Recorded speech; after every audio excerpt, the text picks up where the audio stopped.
Hello, everyone, and welcome to our webinar on evaluation for community food projects applicants. I'm thinking everyone can hear me, but if you won't mind sending a couple more notes through, it just gives me that positive feedback that you can hear me. My name is Sarah Lambertson, and I'm the Community Food Projects Coordinator at New Entry Sustainable Farming Project. We received a training and technical assistance grant from the USDA to support applicants and grantees of community food projects. So in addition to webinars such as this one, we're also providing one-on-one TA, which I'll talk about a little later in the webinar. I will be joined today by a co-presenter, Andy Fisher, who will introduce himself. Hi folks, this is Andy Fisher. I'm out in Oregon. I've been involved with the Community Food Project for about 20 years or so, since before its inception in a lot of different ways, and I'm helping out New Entry with technical assistance this year.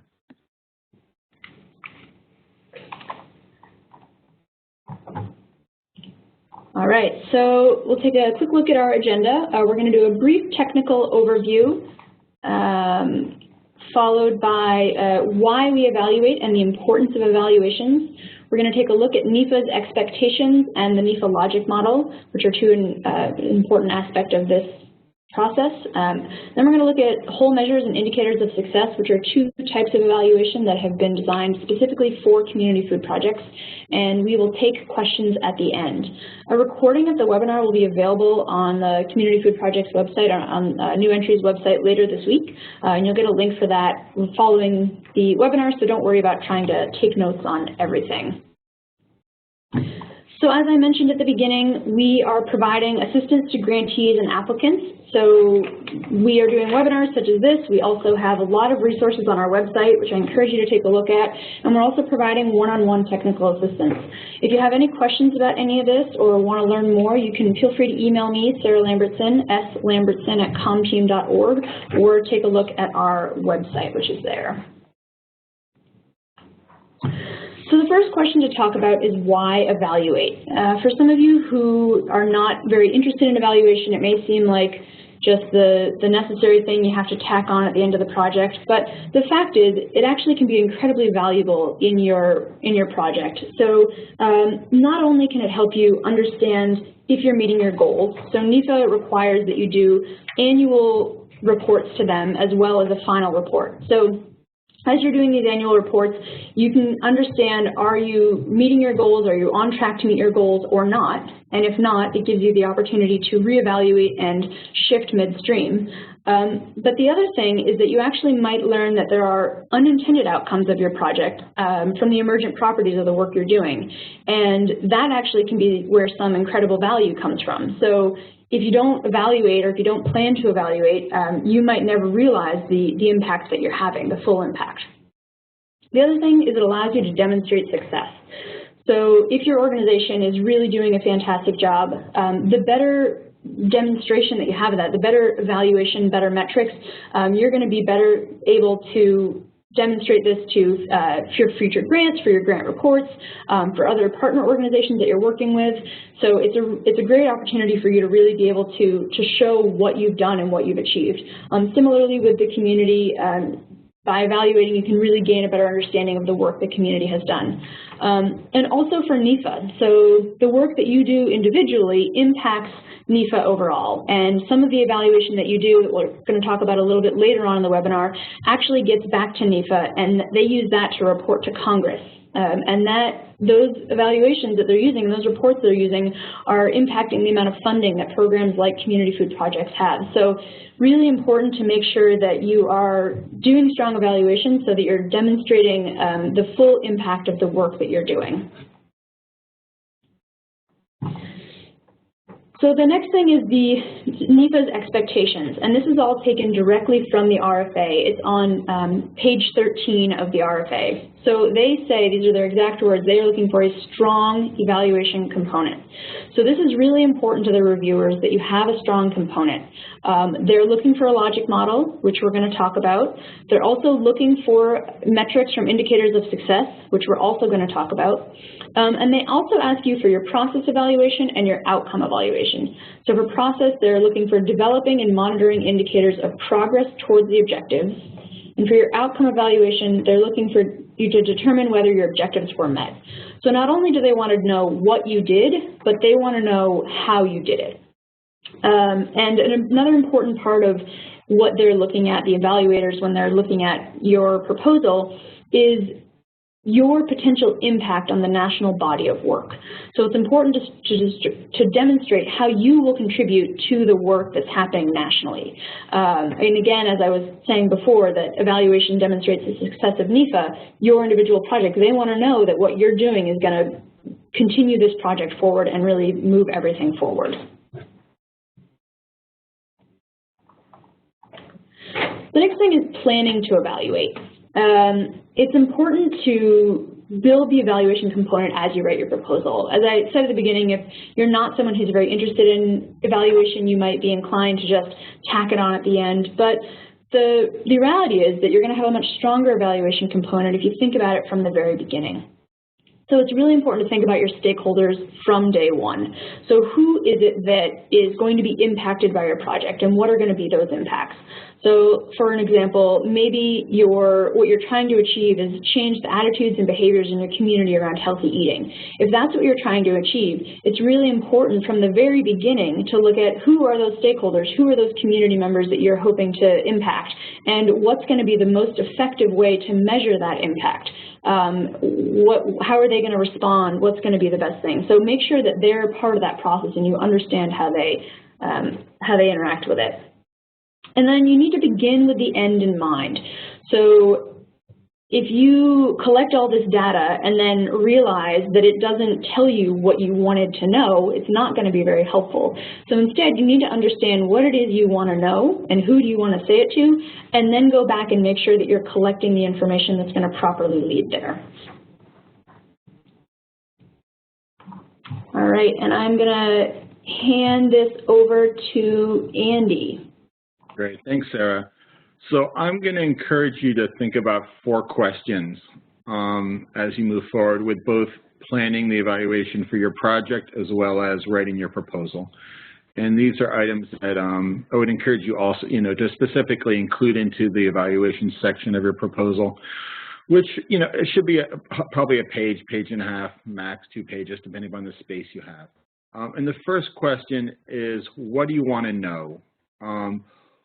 But again, both for the proposal and for your project, there is some mandated tracking, as Sarah referred to, that you're going to need to be doing depending upon your project, whether that's the number of pounds of food you're producing, the number of participants that are going through your programs. Those are your outputs. But you also want to know about how your project, if your project is succeeding, what's its impact on the community and on the participants. And you're going to want to know is the process of the project working? What are the relationships successful? What can we do to improve the project? And that is kind of typical of a process evaluation. So and finally, you need to think carefully as you design the project about capturing baseline data. Where are we now? What are people's knowledge? What's happening on the land? What's being bought, what's not being bought. Think about how you're going to capture that data before you enter into the project, because it's 6 months later, a year later, it's going to be too late. And I think we've all been in that situation where we wish we would have thought about that earlier.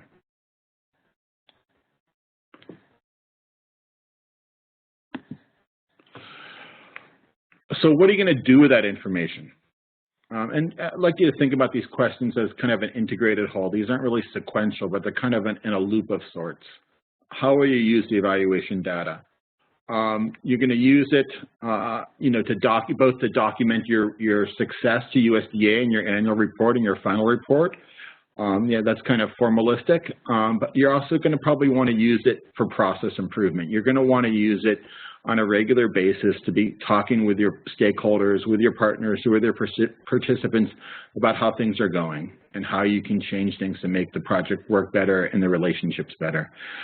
And then, assuming your project is successful and and it's something that you want to learn from and you want others to learn from, tracking those decisions that you're making, tracking the steps that you're making will be extremely helpful for documenting the project, for replicating it. And I should add on those lines that, it's not, in some ways, it's not just as important to document successes, but to document failures. All too often, we just want to sweep our failures under the carpet, forget about it, pretend they never happened, don't tell the funders about it. And, those are things that are absolutely essential for you and for your colleagues to learn from. So the third and fourth questions: how are we going to capture this information? Once you know what information you have, what you're going to do with it, think about how you're going to capture it. What are the tools that are needed? Is it surveys? Is it interviews? And depending upon your project and depending upon the way it works, it may want to be very quantitative. You may be all about the number of people going through your project, going through your trainings. It may be about the number of gardeners or the number of pounds of produce you're producing. But it also may be very qualitative. If you're trying to track and trying to change people's lives and their knowledge of how food is produced or their ability to be more self-reliant, then a case study approach might be very important. And in many cases, you're going to want a combined approach. You're going to want, some tracking of numbers, but you're going to also want to capture those more qualitative changes through interviews and other methods. And then the fourth question really is, who's going to do that evaluation? Do you or your staff have the capacity to do it? Do you have the time to do it? What kind of help do you need? Do you have the budget for a professional evaluator, perhaps from a local university, who might work for free, who might do it as a partnership with your organization? But maybe you have them come in and help you set up the evaluation protocol, help you set up the surveys, and your organization and your staff implement that evaluation. You may also want to think about, and we'll talk about this later, about how the participants can play an important role in the evaluation. So I'm going to pass it back to you, Sarah.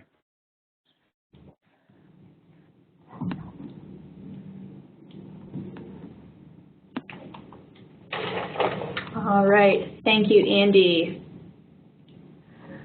So we're going to take a look now at the logic model. So as I mentioned earlier, this is a required component, so it's important to do it for that reason.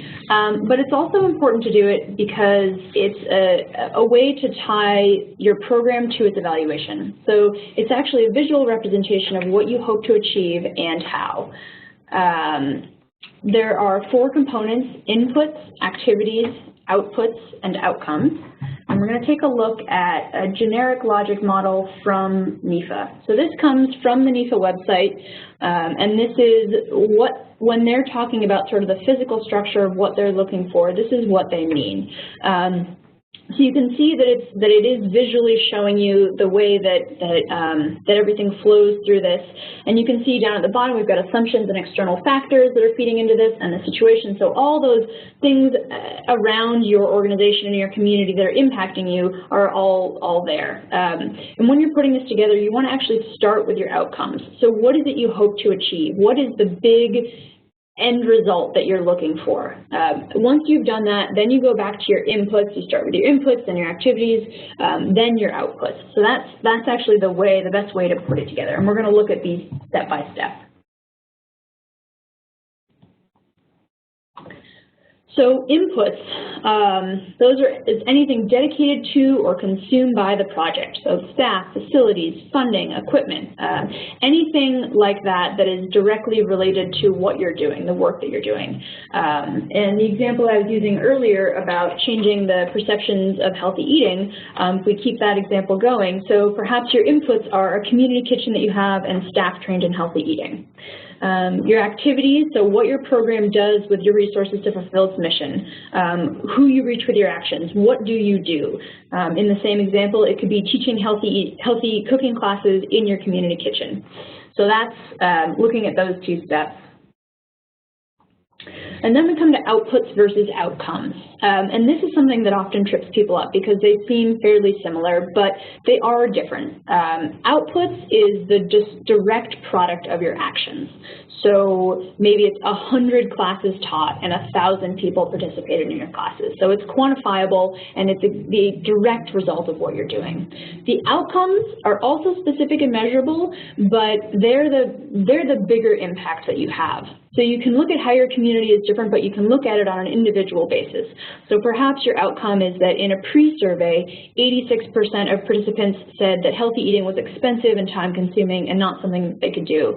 And 3 months after taking your class, 75% of participants said healthy eating was something they did regularly and they cooked from home 3 days a week. So that's a very specific and measurable outcome that you've achieved, and it's that sort of bigger picture. What's the big difference that we have here?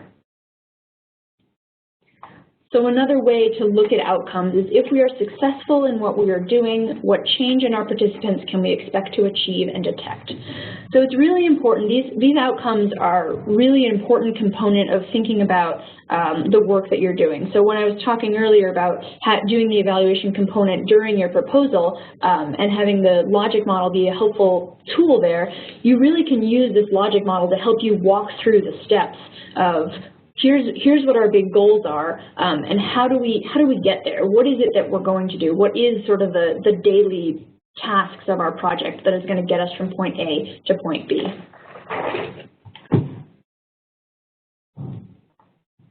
All right, I'm going to hand it back over to Andy. I'm going to talk about whole measures. Okay. So the RFA asks for innovative evaluation. And one thing that CFSC, the Community Food Security Coalition, did a few years ago to kind of test out that innovative evaluation was to develop a project called Whole Measures. And it was led by Jeanette Abbey Nader, who was part of CFSC staff at the time, who was the evaluation program director. And she took a model that was used in the land trust community and developed it for a community food systems approach. And it was a multi-year collaborative process with a lot of CFP grantees. And it developed a series of fields within what they consider to be a healthy food system. And we'll get at that at the next slide. And then it developed a kind of a collaborative approach towards doing evaluation. It's based upon values, realizing that a lot of what community food projects do is very much about changing values, and it's hard to capture often in a very quantitative method because there's a lot of subjectiveness to it. And it also is designed as kind of an empowerment evaluation. It's designed to engage the participants in the evaluation process so that their voices are heard equally as well as staff. And then evaluation isn't a top-down phenomenon as it can often be. So what the Whole Measures process is, and there's a number of resources that are on New Entry's website right now that you can take a look at it if you want to go down this path. But it's basically a tool or an approach that's values-based. You can use it for evaluation, for planning and dialogue, and it's geared towards organizational community change. So as I mentioned, it establishes this framework for what is a healthy food system. Then it creates the opportunity for participants to engage in a dialogue about those values that matter to the project and matter to them. So what it does is that it elevates the dialogue and it informs the process about those values that truly matter to the participants. And at the same time, it really creates a culture of inquiry within the project and within the organization that enables kind of discussions to happen to really talk about, you know, where are we going? Are we moving towards where we want to go towards? So it helps develop a shared vision. It helps develop those common measures among partner organizations, and among participants. And it's not necessarily story-based, but it does help to share those stories. It does use stories as a tool for understanding our impact. And here are those fields that I mentioned to you: justice and fairness, strong communities, vibrant farms, healthy people, sustainable ecosystems, and the last one's getting cut off for me. Anyway, there you go, thriving local economies. And we can talk a little bit about this with Q&A if you like as well. The next part I want to talk about, as Sarah mentioned, is that USDA does require annual reports, and they do require something called the indicators of success. Again, this is a process that CFSC pioneered probably about 10 years ago, or maybe longer than that, probably about 15 years ago. There was an effort to capture, since community food projects are very diverse in nature, it's hard to capture their impact because some are farm-to-school projects, some are community gardens, some are food hubs, some are food policy councils. Their impacts are so diverse and so scattered that they really needed a common language to understand the collective impact. So through work with a consulting firm in Boulder called National Research Center, we helped develop this set of what was initially outputs and now is considered kind of indicators of success. And these are indicators that are tied to the whole measures framework, but they're things that show the progress within each project, so that that information can be compiled, collected, and sent to Congress on I believe it used to be a 5-year basis, and now I believe it's an annual basis. So it's an overall picture of the impact of community food project grants. And this is something also I think that they talk about in the RFA. I encourage you to reference in the RFA. And as kind of Sarah mentioned as well, I kind of think about this as paying it forward. This information is going to be used for justifying increases in to future rounds in the Farm Bill for the Community Food Projects Program. So it's your way of contributing on some level to that the grant program succeeds and grows in the future. So with that, I'm going to pass it back to you, Sarah, and I think we're getting ready for questions, I believe.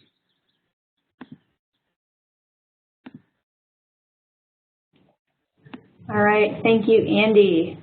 So, this is just sort of a couple of the things from the indicators of success, but Andy really covered this, but sort of really trying to look at that overall impact of, pounds of food, number of people served, food policies created, really trying to understand nationally the scope of this grant program, which is pretty huge. So at this point, we can take any questions. I also want to just refer you to our website. The link is there. I'm not sure that you can click it, but I can email it to you afterwards. But on our website, we have a lot of helpful resources, many of which Andy helped us create. We've got a CFP grant writing guide, an evaluation handbook and toolkit, as Andy mentioned. We also have information on whole measures. So there's a lot there, and I really encourage you to take a look at it. And my email address is there again. If you have questions, we can take them now, but you also feel free to email me or if something comes up later. So at this point, please feel free to type any questions you have into the chat box, and it's best if you're able to type them to everyone, just so that everyone can see the questions. It sort of cuts down on redundant questions, but we are here to answer questions. And it's also helpful if you have a question specifically for Andy or me to let us know which one you're speaking to.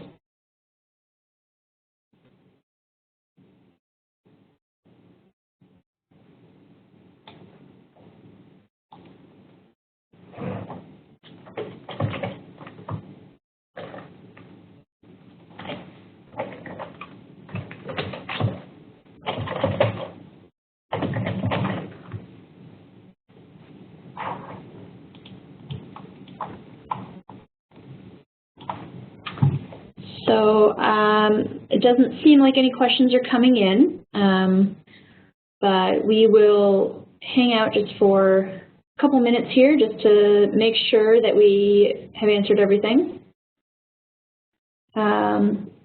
So our organization's allowed to partner for proposals.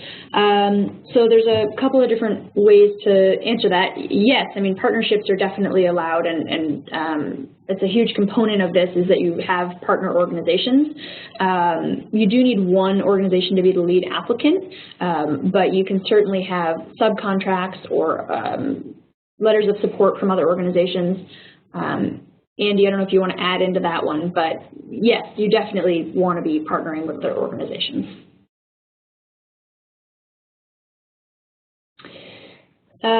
So the logic model's inputs and activities. So the inputs are the resources that you have available to you. So maybe you have maybe it's community garden plots that you have, maybe it's the staff time, your funding, your equipment. It's all those sort of concrete tasks that you have.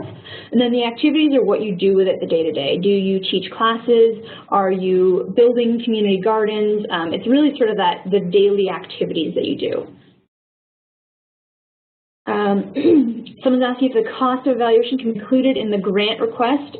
Yes, you can have that as a component, and in past years they've recommended that it be between 5 and 10%. It doesn't need to be that high, but you are able to build that component into the grant.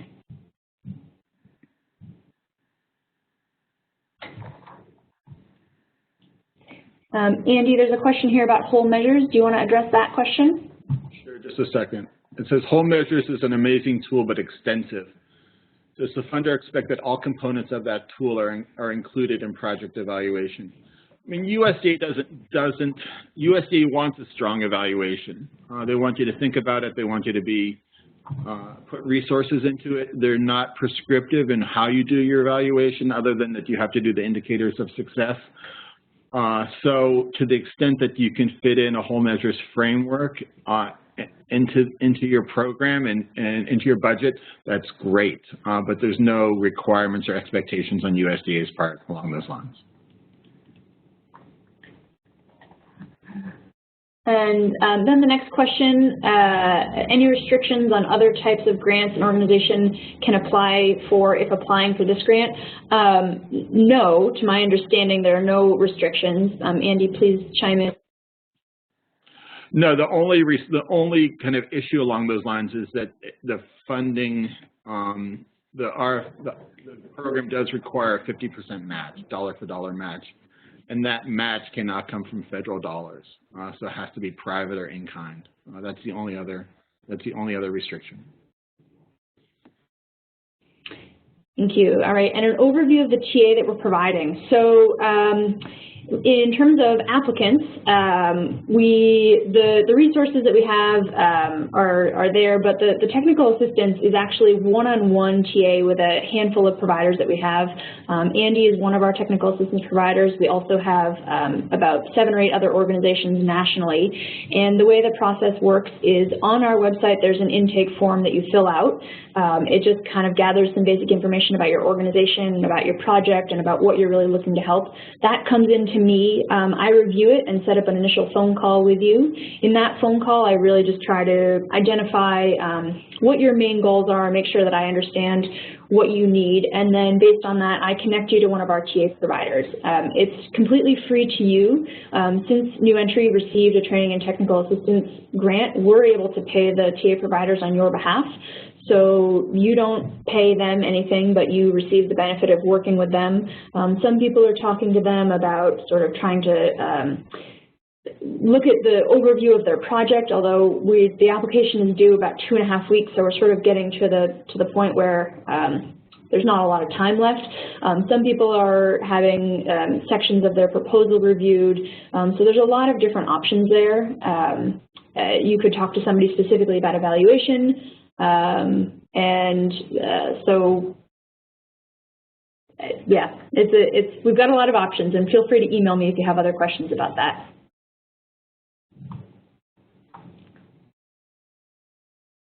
So we can take a couple more questions if anyone has them.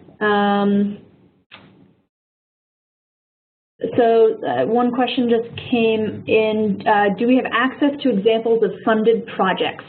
I believe, Andy, maybe you can chime in, but I believe that there are abstracts of funded projects on NIFA's website. Is that correct? There are some, I believe so, but also Why Hunger, through its Food Security Learning Center, has a list of every single community food project funded.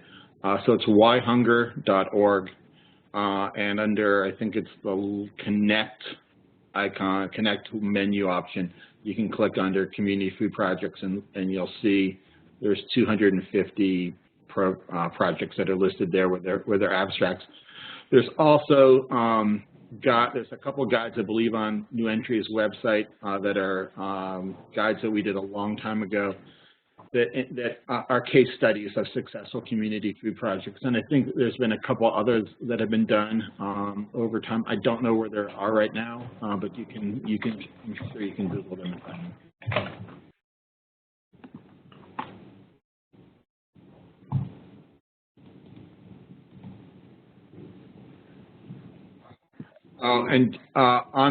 There was also a question about a public university allowed to be the lead applicant, or does the lead applicant have to be a community organization?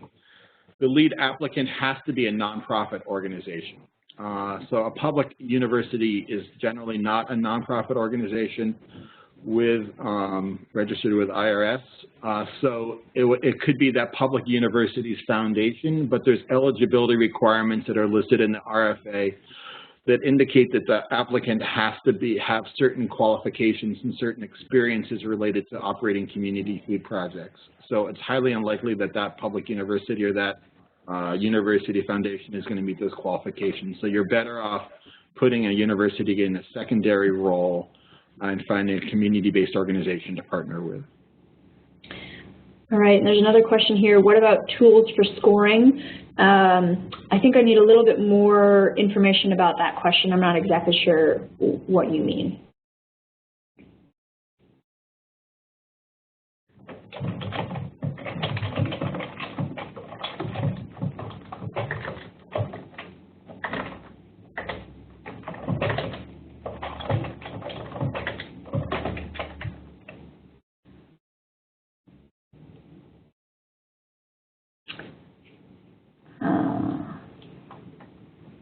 Andy, another question that I'm going to direct to you, wondering if the RFA outlines what sections are worth what points in terms of the evaluation of a proposal. You could speak to that. I don't have the RFA in front of me, but there is, the bottom, the back 10 or 15 pages lays out the points that are associated with each section. Take a look in the RFA and look at that. It's pretty clearly laid out the criteria for reviewing applications and the points that are given. I'm sorry, I just don't have that. I just don't have it in front of me. That's all right. That's fine. Yeah, I just.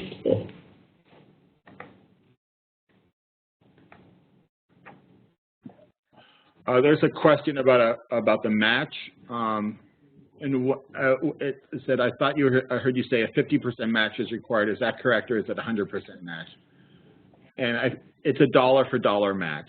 I'm not sure if that's 50% or 100%, how you want to interpret that. But if you ask for $200,000 from USDA, you have to provide $200,000 in match. So dollar for dollar.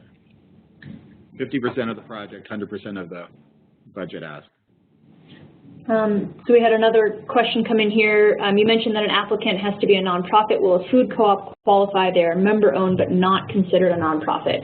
No, it has to be a nonprofit. So a federally recognized nonprofit are the only eligible applicants for the program. So here's another one. Wondering what the process for obtaining prior approval for applying for capital expenditures such as building and equipment. Andy, feel free to add in, but I believe as long as it is directly related to your project, you are able to put those into your budget. And if your project is approved and your budget is approved, then you're getting approval there. But to my knowledge, you don't need additional approval beyond that. They may request clarification, or they may question you as to whether or not it is directly 100% related to this program, but I don't believe you need approval beyond that.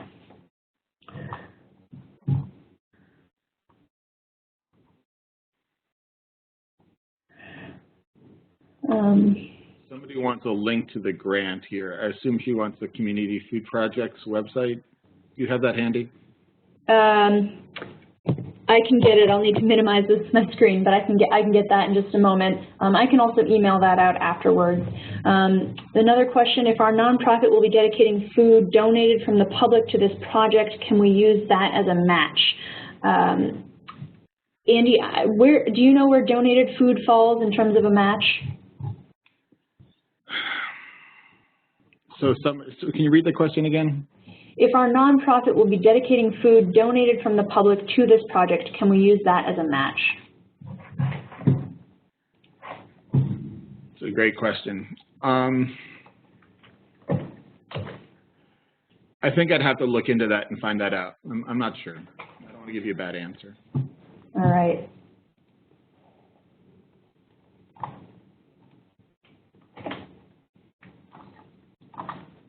So I think it seems like questions are kind of winding down. Again, feel free to email me if other things come up, but I think at this point we're going to wrap up for today. We really appreciate all of you being here, and hopefully this has been valuable for you. I'm going to be sending out an email in the next day or so with a link to the recording of the webinar, as well as the link to our website and a feedback form. We really appreciate your feedback. We want to make sure that what we're providing works for you. So please do take a minute or two to fill that out. And for now, that's all. So thank you very much for participating today.